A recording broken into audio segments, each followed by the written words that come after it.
Ko nekdo sliši za belgijski trg in pa luksemburški, o katerem smo tudi danes govorili, si misli, da gre za zelo majhen trg. Ampak če ga odblizu pogledamo, je to velik trg. Mi prodamo tam sicer nekje samo okrog 240 milijonov evrov letno, ampak če pogledamo, da gre pravzaprav samo za 11 milijonov prebivalcev, vidimo, da se na prebivalca da se ustvarjajo prav velika prodaja. Trg je seveda zahteven, ker se vsi pojavljajo na njem. Bruselj in pa Flandrija in pa Valonija so res trg za vsakogar. In vse tiste naše firme, ki so tam uspešne, to pomeni, da lahko tudi podobno delujejo kjerkoli druge na svetu.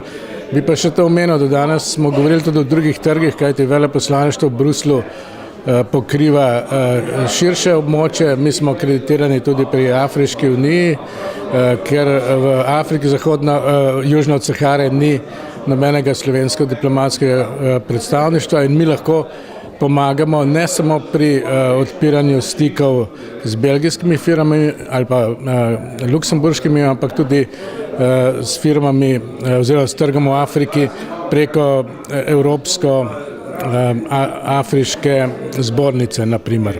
Mi smo imeli zelo dobre izkušnje in še vedno imamo zelo dobre izkušnje z Belgijo. Specifika trga je, da se je treba na ta trg pripraviti. So neke specifike v smislu parjave v sam trg, v smislu dovolilnic, oni imajo eno specifiko limose, to pri nas ni. Te specifike se je treba pozanimati, jih je treba dosledno upoštevati. Tukaj ni izgovorov, ko smo jih morebiti mi vajeni. Mi smo tudi, ena naša dobra praksa je bila, da smo šli v Belgijo in se pozanimali direkt pri njihovih računovodstvih in torej firmah, ki sodelujejo z tujimi, torej slovenskimi podjetji, ampak po drugi strani pa tudi so močni v samem belgijskem trgu.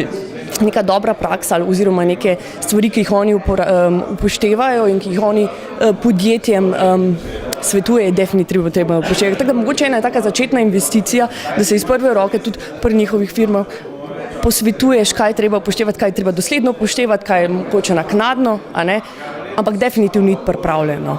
Konkurenca, tako kot na vsakem trgu je.